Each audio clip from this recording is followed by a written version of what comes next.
C'est dans ces ruelles qu'a grandi Manu Laplace. Comment ça va? Ça va. Tu vas bien? Ça va? Ah, Manu. Et mon Manu, je vais. Bonjour. Ça se passe bien? Tout va bien. Sa mère tient la boutique où sont exposés les couteaux, créés de père en fils. Donc là, on a le couteau que mon arrière-grand-père et grand-père avaient créé. Donc le douk-douk. Mon grand-père, quand il voyait les miens, il me disait, toi, tu fais du cosmétique. Parce que lui, c'était la Jeep du couteau. C'était manche en tôle, bronzé comme un canon de fusil, lame forgée. Voilà. Et depuis, ça existe toujours, quoi. Avec ses couteaux haut de gamme, Manu Laplace fait partie des couteliers les plus célèbres. Il exporte ses créations dans le monde entier. À l'approche de la Coupe du Monde de football, il a eu une idée folle. 8 stades, 8 couteaux. Et pourquoi pas mettre les 8 couteaux dans une boîte en forme de stade. Parce que là, quand même, on s'adresse au roi du Qatar, quoi. Il faut arriver à les surprendre, ces gens. Ils ont beaucoup de choses, déjà. Le premier, c'est le numéro 1. Aujourd'hui, il s'attaque aux manches des couteaux. Sur chacun d'entre eux, il prévoit une gravure qui rappellera l'un des 8 stades officiels. Et ils ont tous un design spécifique. L'un en forme de voile de bateau, l'autre de tente de bédouin, ou encore de couvre-chef traditionnel. Donc celui-là, comme il représente la vannerie, on fait un rappel de vannerie ici.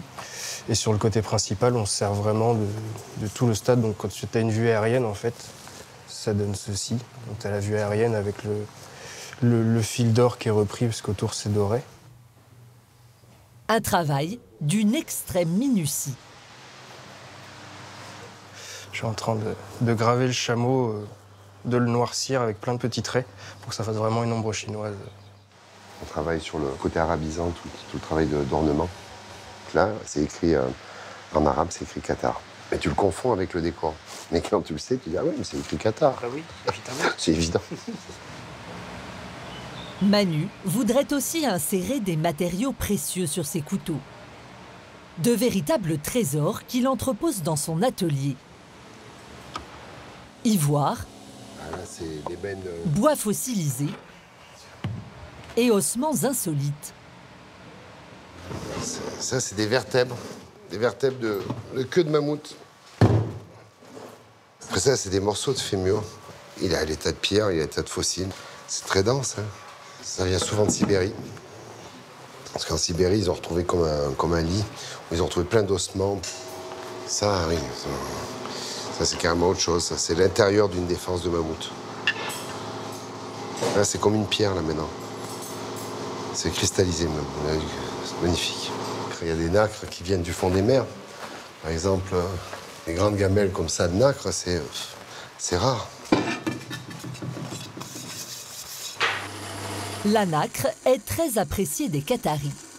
Manu va en prélever un petit morceau pour l'insérer sur l'un de ses couteaux, puis le poncer, jusqu'à en révéler son éclat.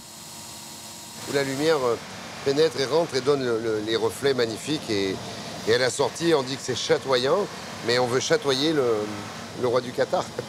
on veut que ça lui tape dans l'œil. Je sais qu'en plus, il adore la nacre. Les 2 années précédentes, Manu a déjà vendu des couteaux haut de gamme à l'émir.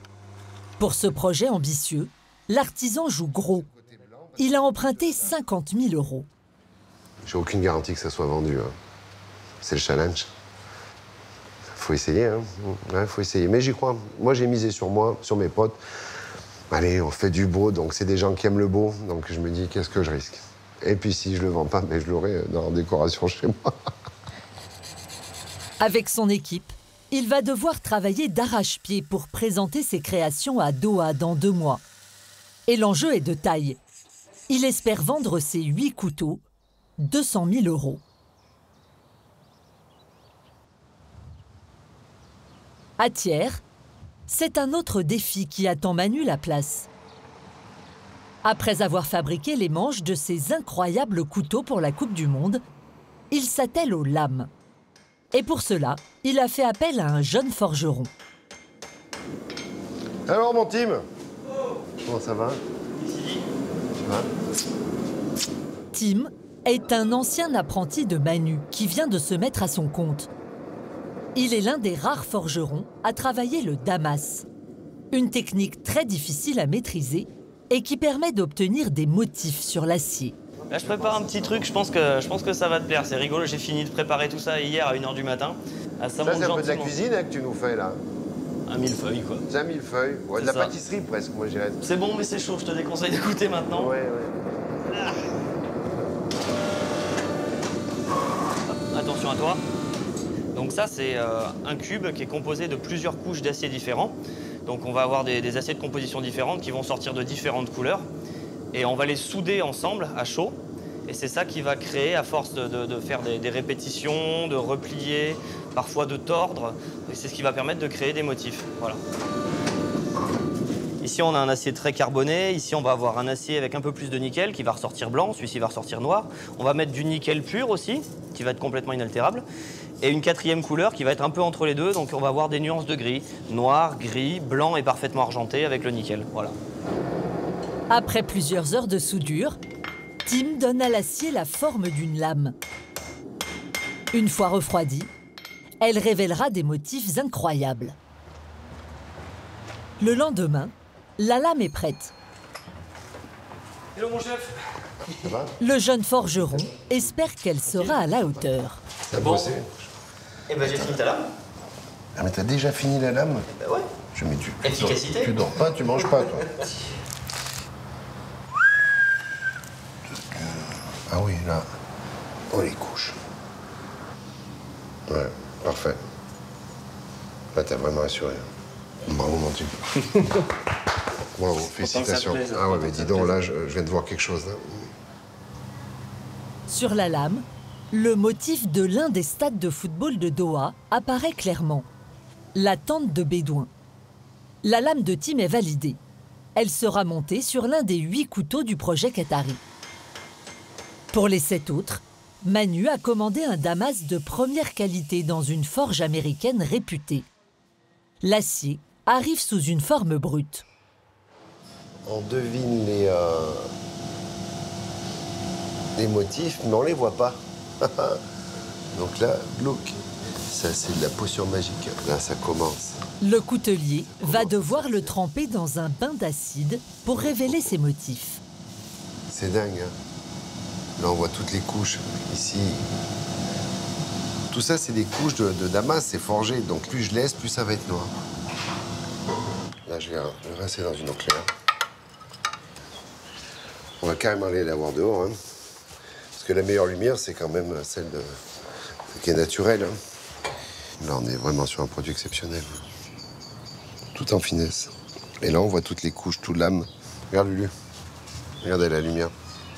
Regardez les contrastes, les gars. C'est le virus, tu vois? Ouais, il y a 300 couches d'acier, là. Qu'elle nous porte chance, cette lame, cette première lame, hein, en damas. Bon, allez. Dans un mois, Manu s'envolera pour Doha, avec ses 8 couteaux gravés et incrustés de matières précieuses. L'artisan espère séduire l'émir.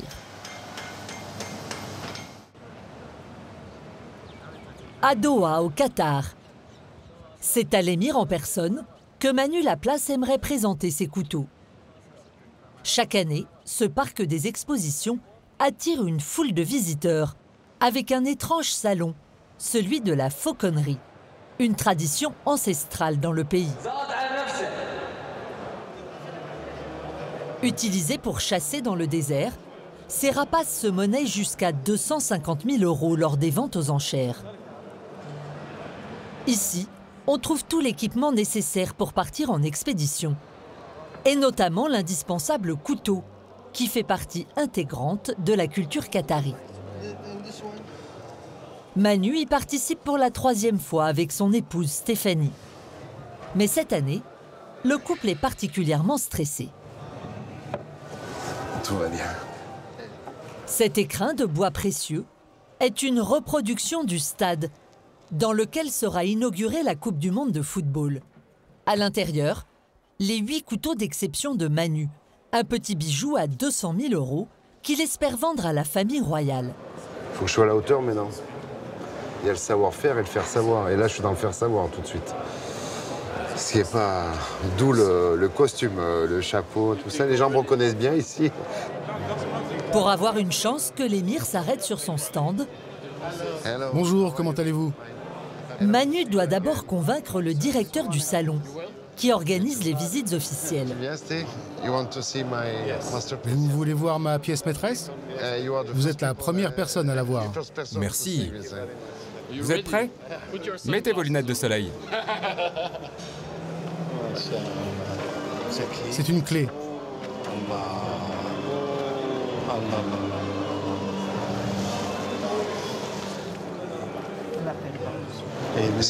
Vous voyez l'or à l'intérieur, et ici, il y a une constellation, avec toutes ces étoiles.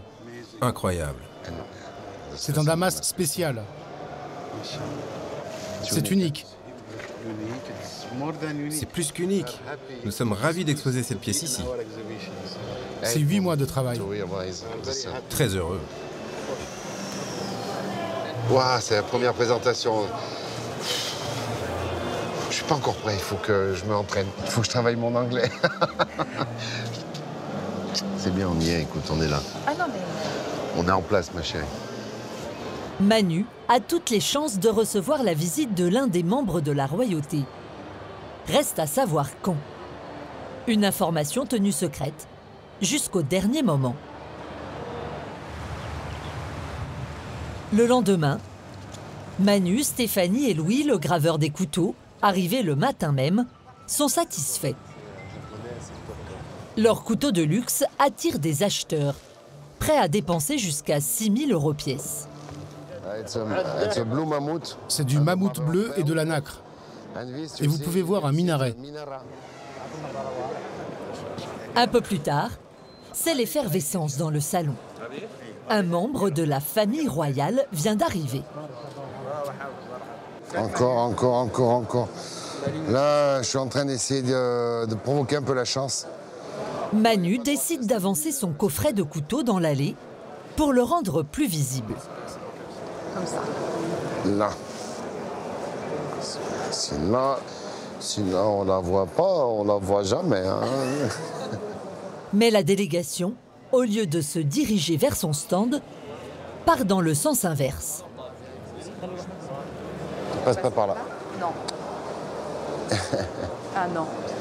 Eh si, ça tient à rien. Tout ça pour ça.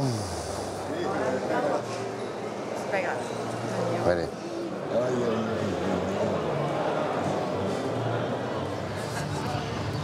Le jour suivant, branle-bas de combat. Les exposants sont convoqués au petit matin. Le salon est subitement fermé au public. Ben, ce matin, normalement, on ne sait pas à quelle heure, mais il y a la visite de l'émir, celui qui dirige le pays, le fils, le Cheikh Tamim, celui qui a organisé la Coupe du Monde. Le seul truc, c'est qu'il faut qu'il passe, quoi. Tamim Al Thani, l'émir du Qatar, fait son apparition. Et cette fois, la chance tourne en faveur de Manu. Bonjour, Qu'est-ce donc? c'est une surprise. Que suis-je supposé faire? Tournez à droite. Très joli. Vous pouvez voir Qatar sur la gravure. C'est un insert en or. Il y a 8 stades, 8 couteaux. Ça fait 1 an, le projet, depuis l'année dernière. Merci, Votre Altesse. La présentation n'a duré qu'1 minute. Déjà, il l'a ouvert lui-même, il a touché ouais. les couteaux, il a dit merci. Ouais. Donc c'est sûr, comme on dit, c'est un espoir. C'est un espoir parce que c'est pas tout, il s'est pas arrêté chez tout le monde. Donc déjà, ça y est. Lui, il sait que le produit existe. Ouais. Faut que je me détende, là. Trop de pression. Trop de pression. Depuis, les discussions sont toujours en cours. Mais la transaction semble en bonne voie.